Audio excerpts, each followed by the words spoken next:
Last year on Power Reviews. And what better way to start off the new year than with some New Year's resolutions? First up, I'd like to find a publisher. Next is make some new friends. Preferably ones whose existence is directly verifiable. Maybe get to know the neighbors better. Or maybe I'll get some new neighbors. Next up is getting some cardio. Maybe do a little running. That probably won't be until the summer, though. Number 4 is, be somebody's hero. It's the end of the world. 5. It's morphin' time. 4. 3. Loading Power Rangers database to Phantom Ranger. 1. Farewell, Ranger fans.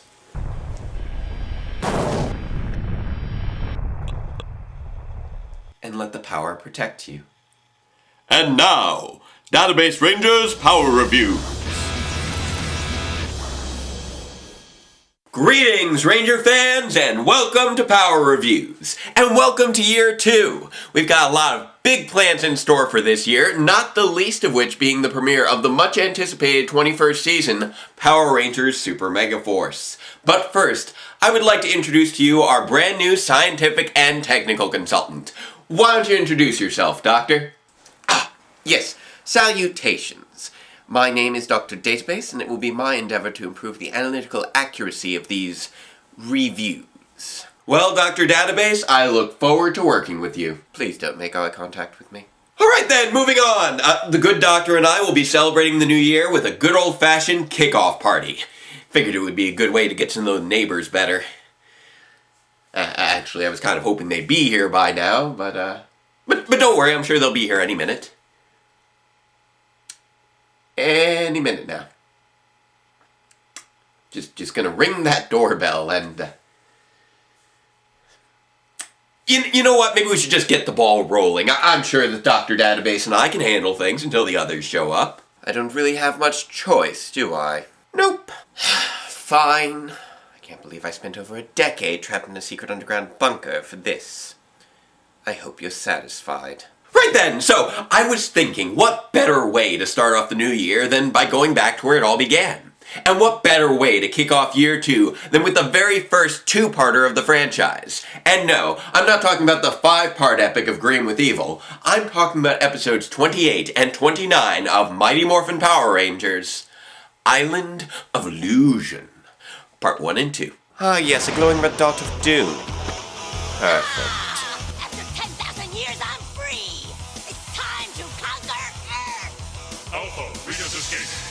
Recruit a team of teenagers with attitude. Oh, Ron Wasserman, let your sweet, sweet guitar riffs of majesty wash over us as we revisit those very special teens with attitude that started it all. We have Jason, our righteous and responsible Red Ranger, Trini, our tranquil, older than her years Yellow Ranger, Zach, our laid-back dance attack Black Ranger, Kimberly, our crazy flexible preppy Pink Ranger, Billy, our blindingly brilliant techno-babbling Blue Ranger, their color-coded horde of original recipe dinosaurs, and Tommy, our not-yet-gone Green Ranger. They're joined by troublemaker punks Vulcan Skull and the big blue head himself, Zordon. Now, if I may, go Power Rangers, you mighty morphin Power Rangers! This is going to hurt, isn't it? Our installment commences at the local fructose-based beverage establishment and general hub of adolescent activity, where Ranger Black is preparing for an impending dance competition. Unfortunately, when one misstep leads to Bulk getting a face full of smoothie, Zack starts seriously questioning his ability, which the big bad bully quickly capitalizes on, challenging the Zack man to a one-on-one dance-off. It goes about as well as one would expect. And although the teens readily mock the uncoordinated Bulkmeyer and Skullovich, making me seriously wonder who the intended antagonists of this series are, Ranger Black realizes that the same fate could readily befall him as well, due to his transient deficiency in self-esteem. Someone please explain it to him? I mean, Zach doesn't have enough confidence in himself. Thank you. I knew that. I totally knew that. Anywho, up on the moon, evil intergalactic space witch Rita Repulsa has been keeping an eye on things, and decides that Zack's lack of confidence is the perfect cue to summon the completely thematically unrelated forces of Mutitis and Lokar, unleashing a massive lightning quake down on Earth. You know that's not an actual meteorological phenomenon, don't you? explanation of a tropospheric pressure zone. And that explanation fails to account for seismic instability. Forget about it. Worried, the Rangers contact Zordon, who informs them that The energy is more massive than any I have sensed before. back before this became a running theme with him. So the teens decide to run off and find Zack, while Tommy stays behind to protect his students, who had helped him out earlier in conveying the martial arts related PSA of the day. A true martial art master will use his skills for self-defense only. Because it just wouldn't be season 1 without some random excuse for Tommy to be someplace else. They put him in a whole different town for the first 16 episodes. The others encounter Ranger Black at the local park and inform him of the impending threat. Although I fail to see how he could have missed the blaringly obvious meteorological and seismic indicators. Unfortunately, their debriefing is rather quickly interrupted by the arrival of extraterrestrial mass-produced clay golem soldiers referred to as putty patrollers, ushering in the first action set piece of this installment. After a short but sweet unmorphed battle, classically devoid of stunt doubles and wire foo, Goldar and Scorpina join the party. And you know what that means. It's morphin' time! Sometimes it really is the simple things in life that make you happy. So while the Power Rangers battle the big blue gold-plated monkey and his femme fatale partner, Rita delivers the old Barucata Diablo with what I assume is the Ghost of Darkness, and completes the summoning of Mutitis, who basically looks like an inside-out Frankenstein monster. Yeah, Attack on Titan's got nothing on this guy. Gah! And so the Ranger series operators summon their inaccurately titled Dinosaur attack vehicles. Of course, I will concede the inclusion of the Cretaceous period staples in the Tyrannosaurus rex and Triceratops, perhaps even the Jurassic Pterodactylus, but I draw the line at the Pleistocene mastodon and saber-toothed tiger. I mean, they're clearly mammalian and... I apologize. Paleontology is something of a sore subject. Okay. Megaforce sequence has been initiated. Megaforce activated. And the battle is on. And where is Tommy during all this, you may ask? Well, he's heroically sitting at the juice bar while the kids play video games. Yeah, he's pretty much resigned himself to being last-minute backup at this point. Not even trying anymore. And of course, when Zordon finally does get around to calling him, he just interrupts Ernie from his broken plate repair and has him watch the kids instead. Like he probably should have done to begin with. But I'm sure everything's fine. Finster, I made my own monster, and it's winning. Why bring Finster into this? The poor little guy didn't even have any lines this episode. I mean, I understand that he's the resident monster maker, but Babu and Squat were the ones really protesting the use of Mutitis and... Focus. Oh, right, where was I? Rita Repulsa teleports down to the Earth to herald the arrival of Lokar, a disembodied flying head whose frigid exhalations further empower and mutate the already powerful Mutitis and...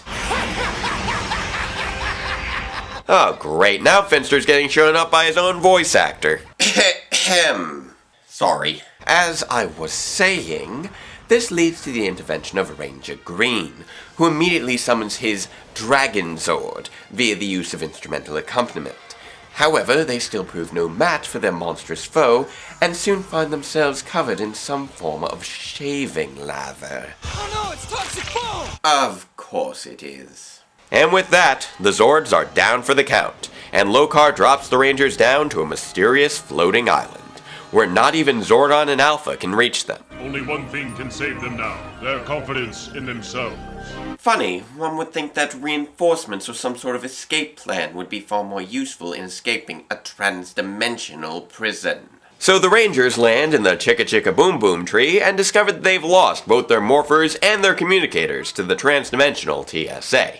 Kimberly and Trini cling to Jason's manly arms as they start exploring stock Gila Monster Footage Island, until eventually they come across what looks like a poor man's Tyrion Lancaster. Do you think you could help us? You see, Rita... Rita! Oh. Stay away and don't come near! That wicked witchy sent you here!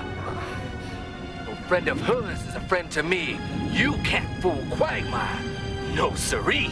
Oh, I'm sure that isn't going to grow old fast. The mysterious Quagmire quickly disappears, and is soon replaced by Goldar's mocking face in the sky, summoning a horde of classic monsters that charge the Rangers before vanishing into thin air. Weird.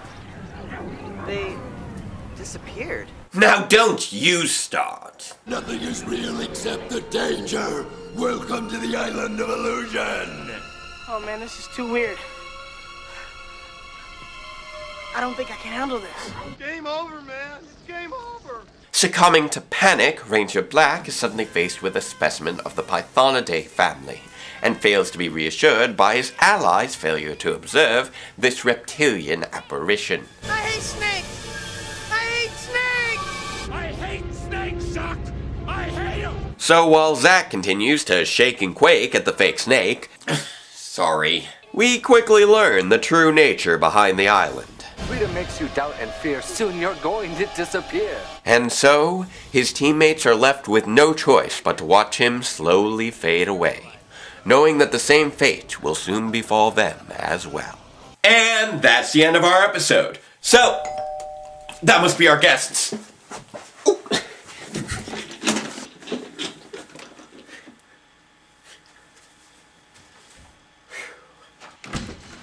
Hi there! You must be from next door. I don't think I caught your name.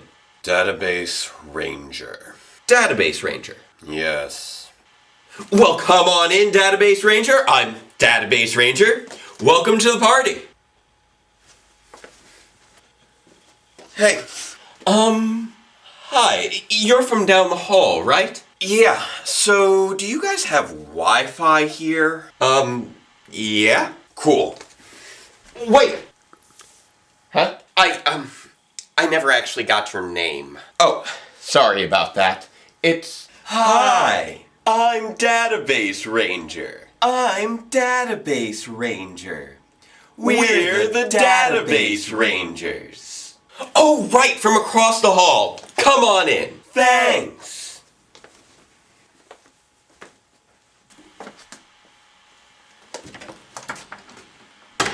Oh, and you can call me Database Ranger, by the way. Okay, so just to get everyone on the same page, we have Database Ranger, the Database Rangers, Database Ranger, Database Ranger, my scientific and technical consultant, Dr. Database Ranger, and I'm Database Ranger. Hi. Hi. So, help yourselves. We have water, ice water, lemon ice water, cake, and orange juice. Well, maybe we'll indulge just this once. Now, I hope you all don't mind, but the good doctor and I sort of got started on the festivities before you guys got here. Does everyone like Power Rangers? Of course. Who doesn't? It's just the most popular show of all time. Great, so I take it that everyone here is familiar with the Island of Illusion two-parter? Uh-huh. Well, I'm a professional reviewer of Power Rangers, and I thought it might be fun for the 6 of us to review it together. Oh, cool. Excellent. That sounds fun. Perfect. So without any further ado... I wonder who that could be. Hello? Hi there. Can I help you with anything? Are you here for the party? Oh, no. I just wanted to check in and see how you were doing. Me? Yes, I guess you could say that I'm the landlord here. And I just want to make sure that all of my tenants are satisfied. Oh, that's nice. So, how are you doing? Oh, great. Everything's perfect. Perfect. Yeah. Well, in that case, I guess I'll leave you to your party. Please, enjoy your stay. Thank you.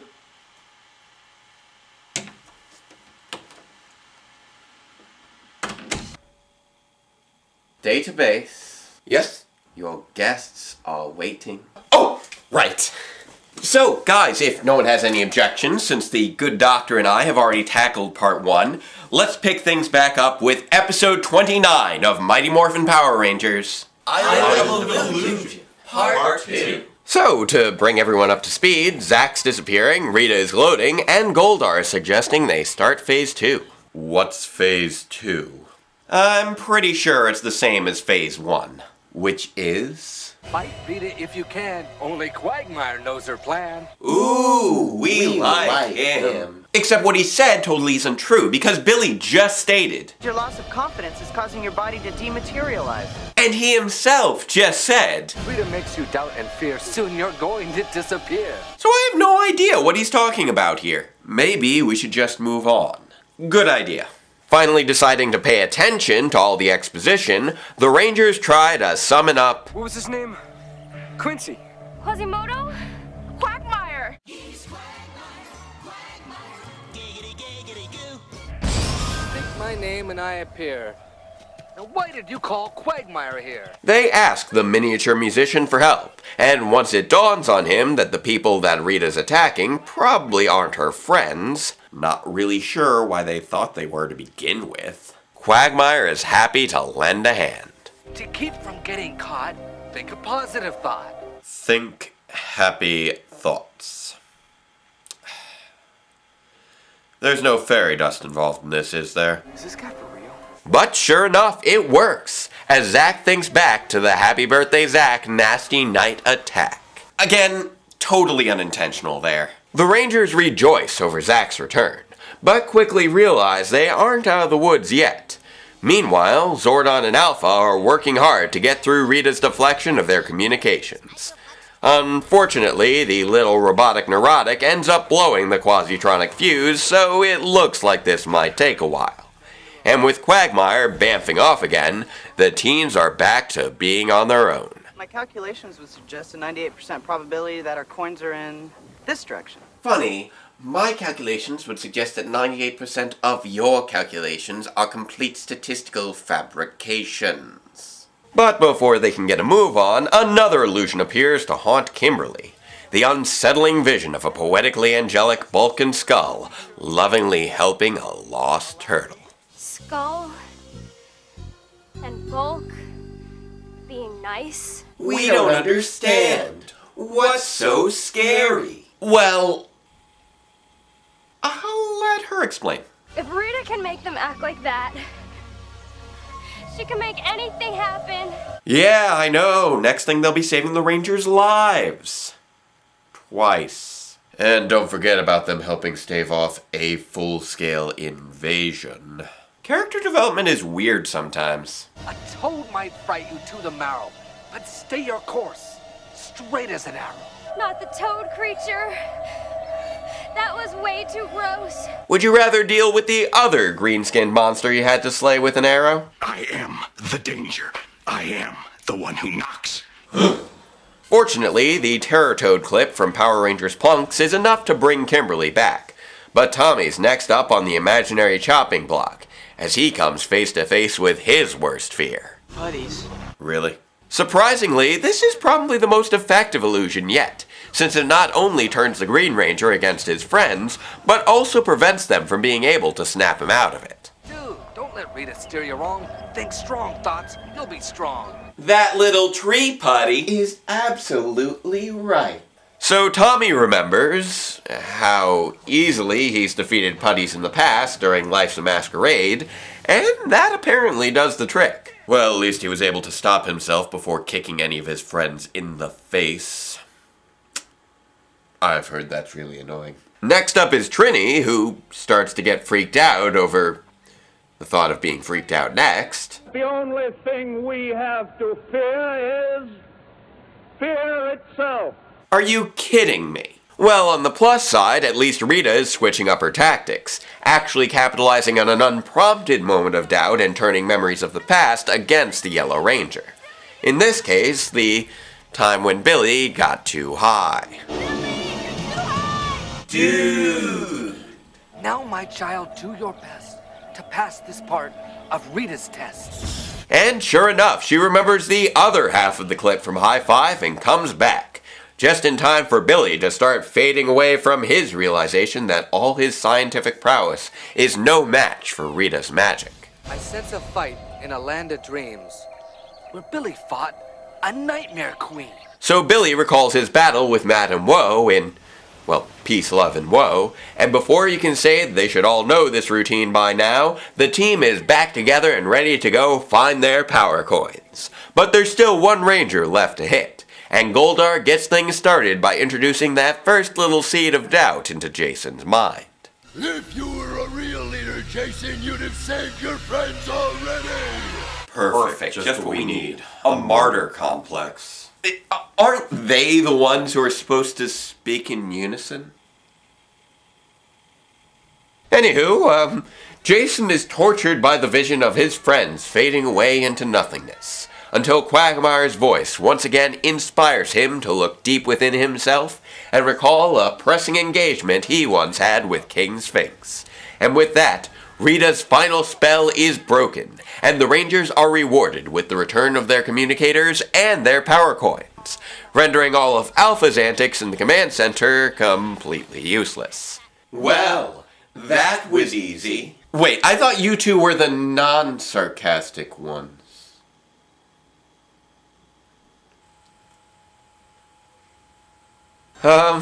Anyway, finally losing her temper, Rita seizes hold of the island.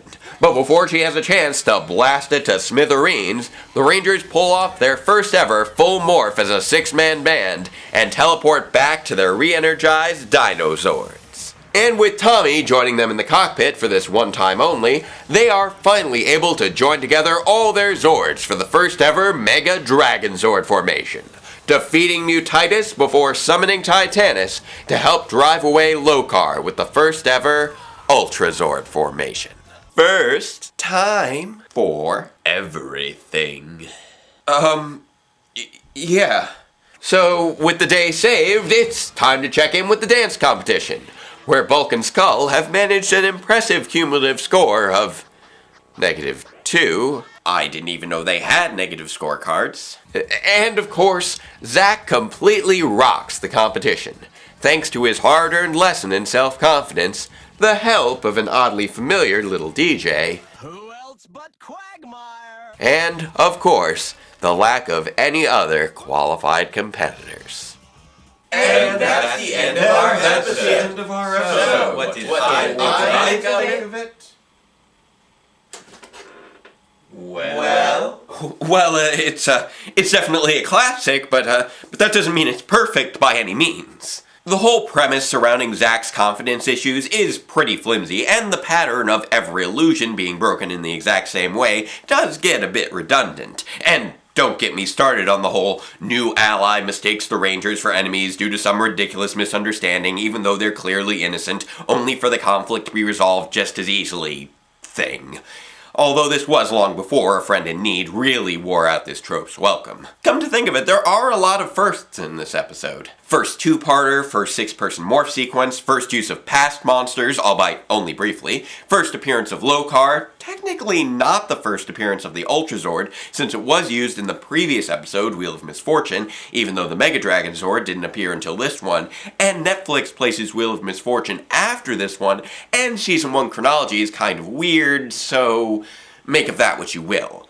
Oh, and one thing that I'm sure many people forget, this was actually our first clip show, which is actually really easy to overlook since the clips are all kept pretty short and play an integral role to the resolution of the plot, as silly and repetitive as that plot may sometimes be.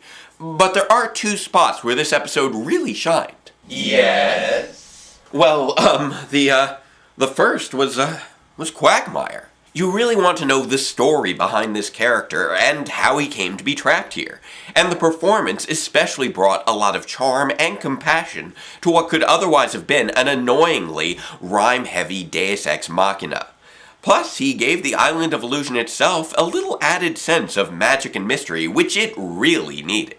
I'm not even sure what it is, but I guess I just have a soft spot for enigmatic characters with no defined origin. And what's number 2? Well, the illusions, of course. They weren't all winners, with Zack's vision being completely divorced from his subplot, and Trini's starting off without any prompting at all, but all of the others provided a surprising amount of insight into their characters. Billy overcoming his lack of self-confidence in anything non-science related was a major part of his early development, so doubting the one thing he felt sure about was a natural choice to take him down. Kimberly has always been about appearances, but her visions of Bulk and Skull, apart from being one of the funniest scenes of the entire episode, really drove home that a loss of personal identity absolutely terrifies her. And even Tommy's fear of putties, as odd as it may seem, belies his underlying fear of being all on his own again, surrounded by the same creatures that once forced him into the service of evil. And finally, we have Jason, whose selflessness is exemplified by his fear of losing his friends through his own failure. So even though these illusions may seem obvious to the audience, when you're the one in its thrall, nothing is more real than that sense of failure, the loss of identity, the loss of your friends. Overall, despite its flaws, I don't understand, in plotting and motivations, what is this? This is an enjoyable adventure. What's going on? Due to its attention to character. Stop it! Stop what? This isn't right. What isn't right? You're not who you're supposed to be. Who are you? Database, don't you recognize us? We're Database Ranger. No, you can't be. You're not me!